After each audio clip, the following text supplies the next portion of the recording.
Coming up on Hawk TV, we take a look at a city event for dogs, a family's experience fostering children, and the start of the baseball season. This is Hawk TV for Friday, March 6th.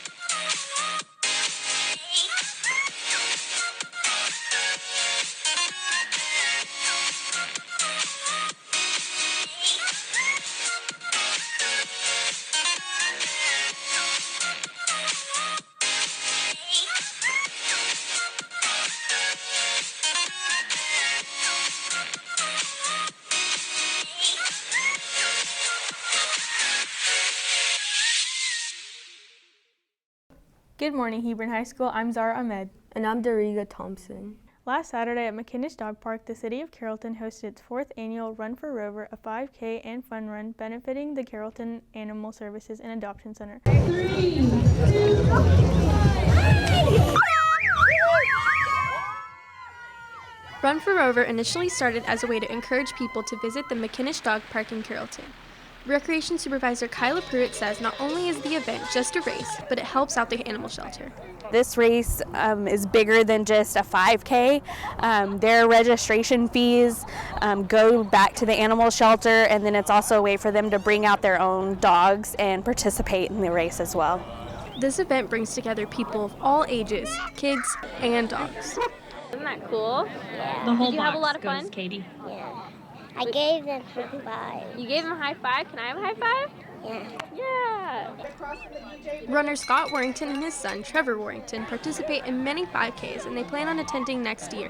Warrington says it's fun for the whole family. The best part was just that afterwards everyone's kind of chilling around and with their puppies, and it gives them the opportunity to socialize and meet people who have similar interests. Because I'm always happy that I get a medal. And after the medal, we always go get donuts. The event consists of the 5K, 1-mile fun run, and a peanut butter licking contest. Participant Alexis Royce attended the race both this year and last year.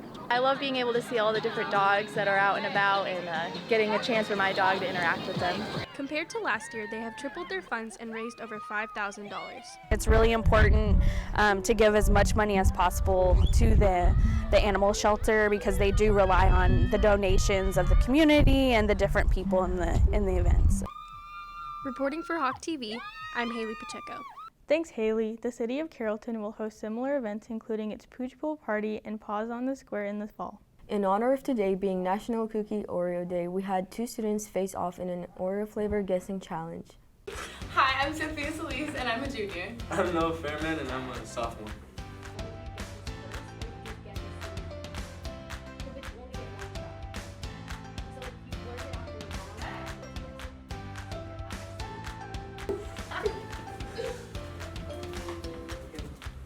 Okay. Oh, there's a thin one. Okay.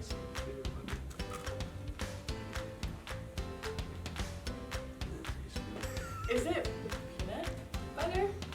No. It's like pumpkin. No, it's latte. What? Oh. So neither of y'all get a point for that one. And Noah did guess it first. Oh yeah, I already know what this is.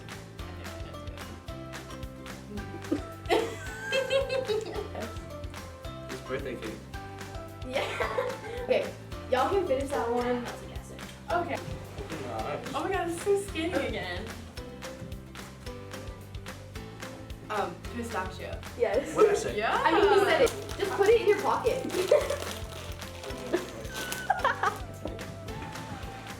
Oh, it's disgusting. I already know what this is. This is pumpkin spice.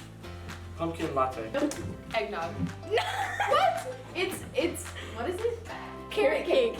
It's not even pumpkin. That was so close. Okay. Do I get to go first on this one? Yeah. I already know what this is again.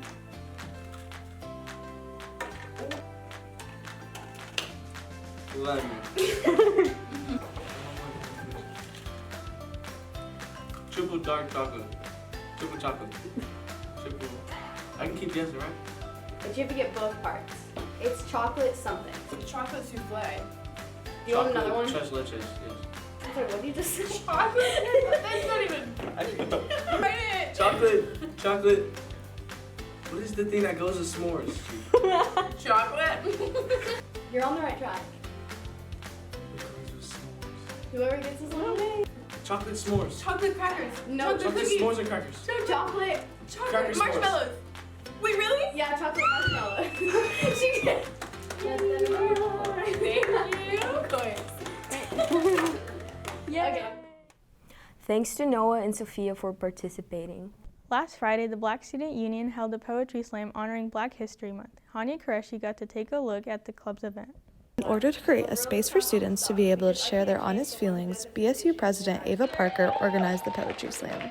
During the Poetry Slam, we had lots of people talk about things the way they feel in school, and so I wanted people in the audience to know they're not alone, there's other kids, and that's kind of what we want in our meetings, to have a place where kids don't feel alone, basically. Black Student Union is student-led, and sponsor Aubriana Snipes says students were able to speak to others in a unique way to share their different perspectives. Our president, Ava Parker, she wanted them to be able to express themselves in front of Hebron. And so taking from that, they were able to come out of their shell and talk in front of people and really just get their views across. And then for the people who attended the Poetry Slam, they were able to just hear what was on their mind. Parker shared a poem, But Let Me Stop, telling the audience to be aware of what they surround themselves with. I just wanted to share the truth.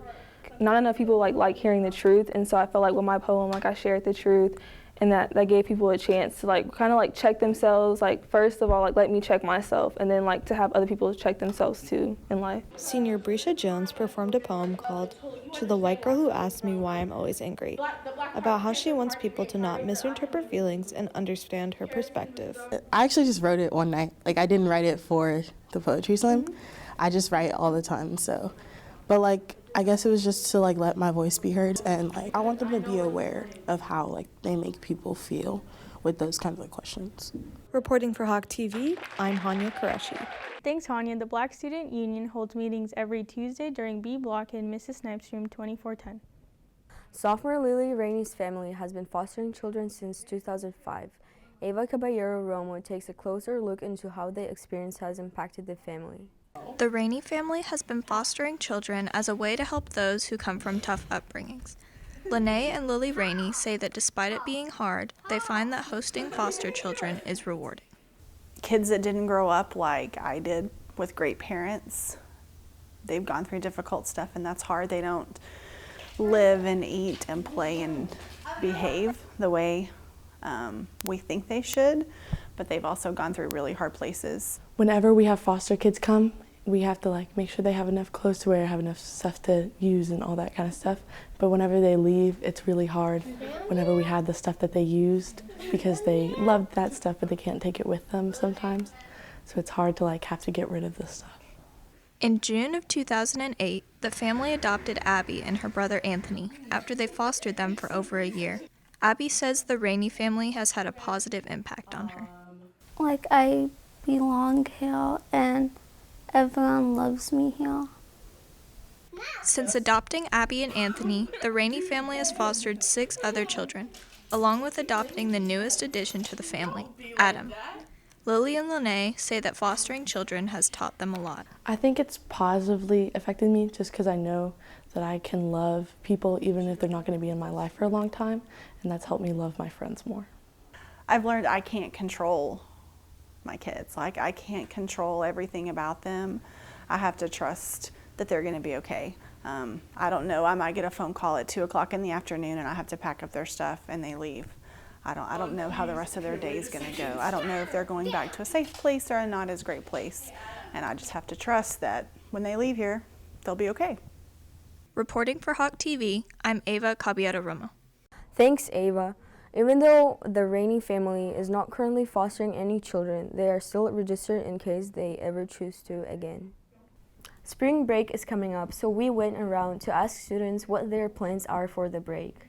What are you doing over spring break? I'm going on a mission trip to Honduras. What are you doing over spring break? I am working a lot. Gotta pay the bills. Nothing really. Probably just stay home. For spring break, I'm gonna go to my lake house and then work. Where's your lake house? It's in Granbury, on Granbury Lake. Probably sleeping since I take the SAT on Saturday, so. I'm just hanging with my family a lot, and I'm trying to hang out with my friends a bunch and get off work. Just really, I'll rock and brew some ponies. I'll probably go be a hoop That's about it. I'm gonna hang out with my friends and work with my uncle at a jewelry shop. Spring break will begin on March 16th. As girls soccer wraps up its regular season, the team hopes to finish in the top 4 of district in order to make it to playoffs. Ayman Yassin got to take a closer look into how the team has been preparing so far. The girls soccer team has been competing for a spot in the district playoffs. With 3 games remaining, Coach Robert Vaughn says that although the team is set to play difficult games, they have strong defenses and forwards. Right now we're pretty good at possession. We're pretty sound on defense. Really, I'd have to say, our forwards are pretty dynamic, pretty strong right now. But really, as a team, we're starting to gel here the second half and just trying to play a little more physical soccer. Senior Malia Ramdani is confident in the team's ability to place high enough to make the playoffs. I think that comfortably we can place 3rd, but the hope is for 2nd. Junior Matilda Torres and Ramdani say the team is able to work together well, which has helped them through the tough stretches of the season. The easiest part of the season, I think our team chemistry is a lot better than last year. So I think just playing as a team, like everyone is pretty friendly with each other, which I think helps. I think just pushing through, as I said, like that middle block is back-to-back of Coppell, Marcus, and then Flower So our 3 hardest games all in a row, and just having to get through that with a positive mindset is probably the most challenging part so far. Vaughn says the season has been tough, but he's confident they will put up a fight during playoffs. I believe my girls. I believe that they're going to give you everything. If anything, you're going to get 80 minutes of a fight. So that's what I'm most proud of. Reporting for Hawk TV, this is Ayman Yassin. Thanks, Ayman. The girls played tonight at 7:30 at MacArthur and have their last home game on Tuesday against Louisville. Baseball began its season last week with a series of tournaments to help prepare for the rest of the season. I got to take a closer look into their preparations for the upcoming season. The baseball team is preparing for the district season as they compete in various tournaments. Coach Steve Stone says to do well this season, they need to stick together. We have a talented group of young men, and it's just keeping them all together. So our mantra this year is, just staying together. Senior Blake Richardson says although the first tournament was difficult, so far the team performed well in the season. It's going pretty well, it's first tournament we had this weekend, and we still got a lot to work on, but we were able to pull out a few wins.